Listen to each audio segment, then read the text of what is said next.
Hi, and welcome to this session of Venture and Capital interviews. My name is Steve Torso. Today I've got the founder of Cake Equities, so Jason Atkins. Welcome, Jason. Hey, Steve. How you going? Good, mate. And always happy to have a chat with you. We're basically, to give the high level for this talk, we want to talk about two topics that are passionate for us and that should be passionate for any founder in this space, because it is absolutely frustrating when you get it wrong, number one. Number two, when you get it right, it feels like an absolute dream. So the two core topics that we want to sort of talk about is one around the ESOP area, which is relevant to most founders and really most investors that have basically got investors in early stage companies. And the second part is the sort of registry, right? Because this is an area which most people don't think about. They think they've got it handled until it comes transaction time. And there's also typically issues that go along with that, delays or inefficiencies. So let's kick off on the ESOP part. I'm gonna talk about my story journey to ESOP, and then I want you sort of give a bit of an understanding how you work with companies for it. So it was about 3-4 years ago. We just had Investec become a shareholder, and we put in there a program for ESOP for our staff. And then I went about the process of trying to get advice on an ESOP. And I cannot tell you, when I went to one of the big four and they turned around and said to me that, look, to help you with your ESOP, what we're going to do is we're going to consult to you and we're going to tell you what your options are. And I kid you not, the quote for those options that I was going to get for this ESOP options was 25 grand. Then we went to a lawyer that we're working with at the time, and they basically gave us some advice. 6 grand later, yep. We were no closer to an ESOP, right? And then I was fortunate enough to come across, and this was before I knew about what you were doing on the ESOP side, but I come across the Deloitte share plan in a box, and I was like, 2 grand, and it was all done. And I was like, that is just unbelievable. And from what when I come across what you're doing, I'm absolutely blown away by how efficient you've made it for companies in setting up this. So if people come across you first, they don't appreciate how nice it is to deal with someone at your type of service that you're bringing forward. So let's kick off there, Jason. Let's get a bit of a history of Cake, and then also just go down how you've set up that process for ESOP and why.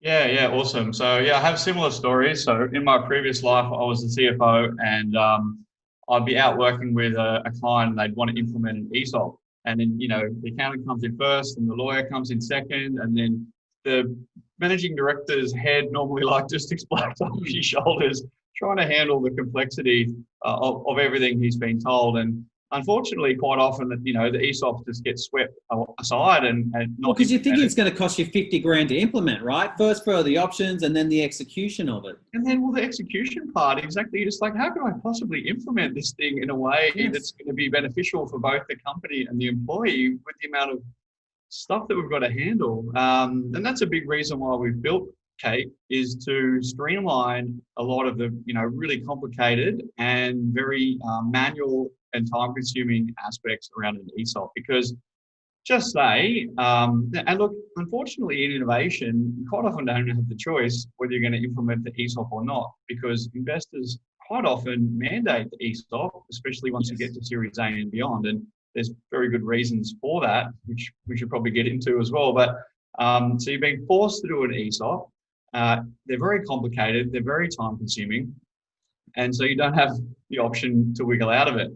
So we first started out with the cap table, as you know, and when we started to work on the ESOP, we went with the K&L Gates plan rules that have been put out, as part of the Airtree open source. We're big believers in simplicity and systemization in the early stage space. We think that companies want to get through their rounds as quickly as they can, grow their businesses, and not get bogged down in all this admin. So look, we started there. We went to the ATO website, and I think it took us about 6 or 9 months to build the streamlined version of the ESOP that, we've now, built into our software platform. So, for example, there's different ASIC provisions that you need to accommodate. There's different sort of tax office exemptions that you need to accommodate. There's a valuation that you need to get. Normally, you have to go to 4 or 5 or 2 or 3 or 4 different providers to get everything done. Whereas we try and be a one-stop shop at Cake. and then automate as much as we can. We are big fans of the ESOP in a box by Deloitte. It's a really cool approach. I think you introduced me to the guys there, and yeah, I did. We really like what they're doing, and I guess that sort of leads us to a little bit about how we can work with advisors at Cake as well, because Cake's not really designed to do the heavy advisory stuff. That sort of professional services. We're much more of a software platform to supercharge everything. So so we went down that path, to create software to streamline your ESOP and leave the professional advice to the lawyers and accountants and that sort of thing. So let's go through it, right? Because I really want people to understand how, like, what would the process be when they come to you? Because I'm sure I'm no different to most founders.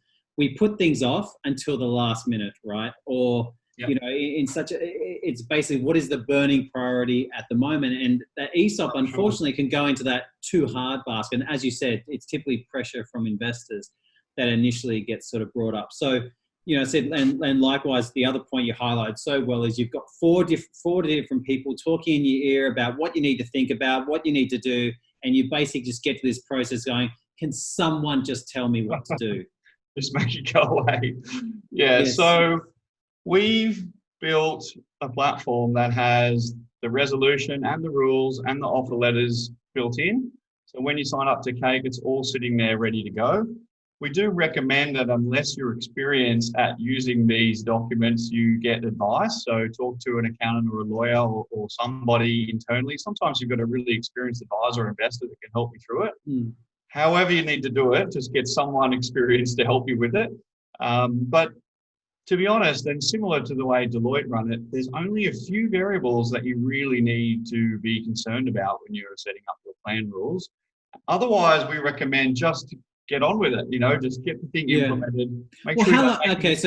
So just for context, right? Because what I love about your whole psychology is you're trying to make everything efficient from an administrative perspective for founders, right? Which absolutely really speaks to my heart, right? So from start to finish, how long can the implementation process take?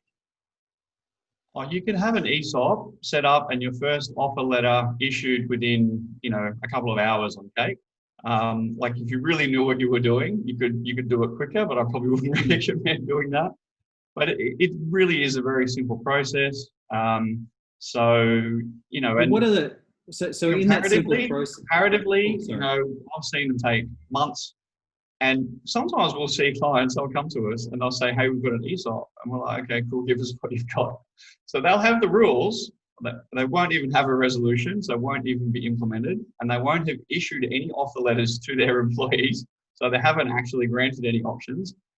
So that's not really an ESOP. Another thing is sometimes they have issued the offer letter. And so they're actually their equities going out the door to their employees. But they don't have any real milestones or any accountability around that, which is much worse. You can have 5 or 10% of the equity of your company going out the door over, say, a 2 or 3 year period. And unless that's being well managed, just think of the cost of that. Imagine when you get to Series B or you get to IPO and 5 or 10% of your shares have gone out the door early on and, you haven't really generated any value for the rest of the shareholders. So, it's definitely something we've got to get right. And one of the ways we help to get it right is to automate as much as possible. So, for example, with Cake, you want to issue an offer letter. Granting just takes, as I say, a matter of minutes. The offer letter is sent via the system, it's signed via the system, and it's stored in the system. And if the vesting is monthly or quarterly or annual, the system handles that all automatically. So you, as a founder, you'll get an email once a month, once a quarter saying that, a key member of your team's options are vested. Well, that's a wonderful opportunity to pick up the phone or pop into their desk, have a chat, congratulate them, for helping achieve those milestones and build that engagement and retention, and alignment aspects that, are so important with your ESOP. Yeah, completely agree. And you highlighted this yourself, like you actually said there's some key areas that that the founders need to think about. You mentioned one of them is for milestones for the employee. what else would you highlight are key things, founders should think about? If there was sort of 4 or 5 key areas to think about before sort of going into it, what would that be? Yeah, so I think first of all, you've got to work out how to protect the company. So, as a founder, one of your key objectives is to protect shareholder value and grow shareholder value. So you need to think about the founder shares, you need to think about any investors that have come in and make sure that when you're issuing options to your team, that those options are creating value for the rest of your shareholders. So that's when the milestones become quite important. So, don't make it too easy for your team to get those shares because they're really, really valuable to the company. So if it's a new employee, put a cliff on there. So a 12-month cliff. So build some trust between you and that new team member before they get their shares. Have a 3 to 4 year vesting period, that the team need to work with you for 3 or 4 years to really get those shares. Again, these key people are so critical in the early stages of building a company. And, keeping them around for the medium term, is very, very valuable, but on both sides as well. And I guess that, brings me to point 2, which is about sharing in the success of the company. I think big thing about ESOPs is, these early stage employees and team members are critical in the generation of wealth and enterprise value. And you want them to be rewarded for that.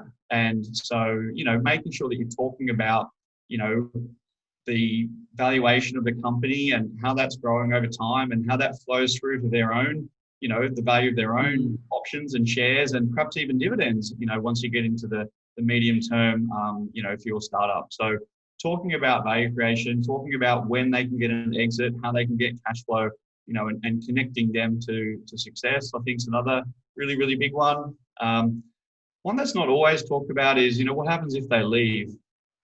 We see an ESOP as a bit of a rule book for how to have these discussions. And, it's better to have these rule books in place rather than, stumble across these things at the worst possible time. Because as we've just talked about, it's normally when you're doing a raise. So you don't want to get into the middle of a raise and you've got a term sheet and then there's a bit of DD and they realize that there's, some issued options that don't have any documentation around it. And there's a potential, disgruntled employee that's left with shares or something like that, that they're real red flags for raises, as I'm sure you're aware. So, how to deal with people when they leave. And you should make it really fair and transparent. And I guess that sort of leads me on to my next point. Try and make the whole scheme as fair and transparent as you can. We're trying to build relationships with key people. So make sure that they know, look, if you leave on good terms, there'll be a fair way, for your shares to come back into the company or not, if you choose not to. But if you leave on bad terms, those shares perhaps could come back, at quite a significant discount that benefits the company. And then these things can all be handled in the ESOP plan rules and just make life a lot easier, as you move forward. And I was going to say, it sounds like you already mentioned it, like you highlighted 3 great areas there. And I imagine that also covers some of the pitfalls that you would have seen in some existing plans, which is also sort of good to highlight. Yeah, look, I think it's been, somewhat proven, especially in Australia, that people do actually appreciate most cash payments. So I think there are benefits to an ESOP, but I think, just being pragmatic about it as business leaders, as we should, connecting that to, some potential cash windfalls for your team, is really quite a good way to go about it and sort of kill 2 birds with 1 stone. Yeah. Because if they don't feel like they're, okay, we've got these illiquid shares and, this company's never going to, pay a dividend and I don't really believe there's going to be an exit, you can sort of feel that, potentially that's not the right circumstance to be implementing an ESOP. So you need to understand where these real world events are that are going to have a meaningful impact to your team members, I think. Mate, good advice. Very good advice. And now another area that's on the ESOP part. Now another area that's sort of close to my heart as far as one that's been quite frustrating sort of implementing. But as I said, we searched for 12 months for a solution and had lots of different conversations. And then we come across you. And it's literally been one of the most efficient sort of setup processes from our side, the digital registry part. So just how, like, this is obviously where you started. I'd love to get some understanding of what you saw happening in the market and what sort of drives you as far as how you're trying to assist founders.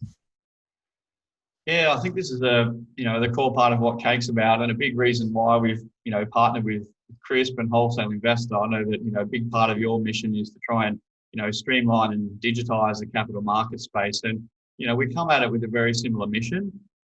Kate sort of kicks in later in the transaction, whereas, you guys are, very much on the investor side and working into the deal, and we're sort of in the deal side working into the cap table space. And, our whole mission is to just remove a lot of the technical jargon and complexity and time and pain that it takes to handle your equity. I mean, when I first started out, and you could add to that the waste of fees. Like sometimes I go into these meetings and it's like, are you intentionally trying to make this sound as hard as it possibly can? It's like, please just tell me the answer. I know you know the answer. Just tell it to me so I can do the the double up the fees, the double up of processes. So the experience we went through, I was really surprised how unorganized that was from our side until we actually sort of streamlined it going through you guys. And also the fact that we were being told to do things that we really didn't need to do. And then when we were requesting information, it took forever to come to us. It was just unbelievably frustrating. And I knew that we were paying for that. The communication overhead is out of control. I mean, the first thing someone needs to do if they're going to do anything, issue options, issue shares, run a raise, whatever, is you got to work out where you are now. And my experience with that was I had to go to my spreadsheet and then, I already sent one to the accountant, and then I had to ring the accountant, and then they'd be busy, and then the weekend would go by, and then, Monday, Tuesday, get there, and then I'll be busy, and then it'll be the following week. And I'm like, no, I just want this thing done, And now with Kate, you log in, it's all there, it's accurate. Everyone else is logged in. You want to issue shares, just go add, right? I'm adding shares. It couldn't be, I want to do a resolution. Cool, the resolution's there. I'm just going to spin that up. I'm going to get that signed. I love that Kate can help to speed up and simplify the whole, capital market space. We love playing this role, in the back end, underlying a lot of deals and making it easier for companies to, know where they're at, not be behind all the time. When they want to raise, they can raise. When they want to, imagine you wanted to just do a quick deal with someone and you didn't have something like Kate. It'd be impossible. You'd nearly pay the same amount. But that happens. That dealing absolutely. With the deal, of course, I need a bridging round. I need this. I need that. Or someone's coming in, it's a really hot offer. How do I deal with this offer? And then it's like back to square one, and the whole big machine starts again. It's super, super, super inefficient. So, I genuinely wouldn't be surprised if there's companies that haven't been able to get some of their administrative parts done, and that's impacted their business. Absolutely, to no doubt. Significant negative Absolutely, levels. Absolutely, no doubt. When I look at the DD checklist for a Series A round, and 10-15% of it is around your cap table hygiene, there's no way that some deals aren't killed by having this stuff out of control. Yeah. It's really a big problem. So, we love trying to help tidy up that area and help companies, get funded, because, when it all boils down, the reason Cake started was because we had a passion for innovation, entrepreneurship. We wanted to help entrepreneurs. And then we saw this problem and we thought, look, there's a global trend towards, using software in the capital market space. We really want to help entrepreneurs. And, so we're sort of heading down that path, and it's super rewarding. I'm sure you experienced that feeling, when you can make all these funding deals happen and get these great companies moving ahead. It's really fantastic. Well, you actually said the word best. I think if you boil down what we're both trying to do, is we're just really trying to help founders have a bit more confidence in the processes in how they go about things. And you're right in so many different ways. And people make this feel like it's so complex, it's difficult. I call it value adders, right? They add value in ways where you really didn't need value, but they make everything feel like it's more complex than what. It's like capital raising itself. People think capital raising is mysterious, dark art. When it's effectively just a marketing and sales process. It's definitely not, but unfortunately, unless you and I can get our voices like really strong and we can really systemize all this stuff, it's like going to the bank. When you go to the bank doesn't say, oh, well, guess you better go get an advisor and you better go and do this and you've got to study a course. They say, no, look, fill in this form, and if you pass, then you get money. We really need to get early stage capital raising much more into this reasonably systemized process so we can get more companies through. And, look, some of them will fail, get them up, get them through, let them fail fast, let them go again, let them go again. This is the part of the industry we're in. We need lots of companies coming through, getting funded. We need the better companies getting funded as well. So we need a smart way to get the better ones funded. And I think, we can both play a big part in helping speed this whole thing up. And the other part we're both passionate about, and just for any sort of founders watching this, is that whilst we're thinking, like me and Jason, every day we'll be thinking about how we can make things more efficient on the process aspect. The reason is because we know that as founders, you don't want to be spending time on the areas that we're focusing on, right? In fact, our businesses are built on the idea that we want to, like, for example, like I talk about speaking to investors. I'm sure you talk about the administrative process, right? Yeah. I want to help companies get their conversations with investors down from 3 to 5 hours down to 30 minutes to an hour, Absolutely. Right?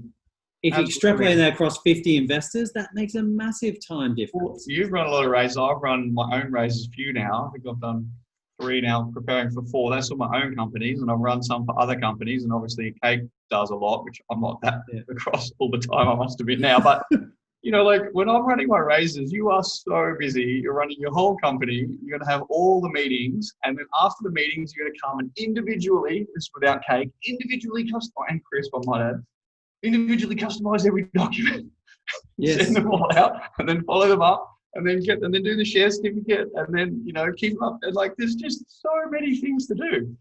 We need. And the problem is, we wear it though. Even without us, founders will just wear it, right? Because they think we need the money because we've got to fuel the growth. So we'll do this after hours. We'll do the challenge is where it's taking away from. It's taking away from that thinking time. It's taking away from. There is an opportunity cost in this time you're spending on this stuff that you don't need to do. Brutal, right? I was doing them like a Sunday night. On a Sunday night, I remember I sat there and I did 3 convertible notes on a Sunday night, and I had to transfer data across 3 different platforms, like into a Word document, then into a PDF, and then into DocuSign. And I had to put the signing stuff on, and then I had to check it all, obviously, because you don't want to make mistakes when you're sending stuff to investors. It took me 3 hours to send 3 con notes. Like, this is what founders are up against. And that's just one little thing they've got to do. They've got to do like 50 different steps to get the whole thing done. So I think, the more they can rely on us collectively to help streamline these things, the better. And the more they can let go to the systems, to just, like, don't worry about it. There's these fantastic systems that have been built to take this off your hands. I think that, the whole sort of ecosystem can benefit. Now, I suppose as a final question, is there any sort of exciting updates that are coming out from Cake that you want to sort of mention or allude to, or you want to keep it completely under wraps? I wouldn't say there's anything major. We are in a really fast growth phase, so just get on board. Cake's really firing. I don't think there's I think just check it out. Like, everyone that checks it out signs up. So, you're missing out if you're not checking it out. I was going to say, what I'll do is I'll put the link in. I'll put the link in so people can go and sort of request and sort of get interest. All I recommend is just get a demo with the team, just so you can get an understanding. And for the people that there's so much value, like, for such a small amount each month, and it'll save you so many headaches. I can definitely testify to that. So basically, I'll just say that go on, get a demonstration, get set up. But just the real thing is I said, when I've spoken about you guys directly to companies, I say, oh yeah, I've got my company secretary that does that, or I've got my accountant that does that. Let me just tell you, I guarantee that is absolutely not the most efficient way to do it. And I assure you, if you're worried about taking business, which you shouldn't be, if you're worried about taking business away from your accountant or your company secretary, trust me, they don't want to be doing this either. No, they hate it. Just log them in. Exactly. Get them to use Cake. You get the benefit of having these powerful, smart people without them just pushing paper around all the time, and it's win-win. Completely agree. Now, Jason, thanks so much for your time, mate. Always appreciate it. I can't wait to do sort of more sessions like this. I said, people are probably so surprised about how passionately me and you are talking about removing admin, but it is massively frustrating when you've gone through a few rounds of raising money. Mate, I feel like it's a real gift to take away all that pain from people, and I do like working with you, mate. And keep going. Thanks for having us on. And I'll speak to you soon. Thanks, mate. Speak See you, soon, mate. Jason. Bye. Bye.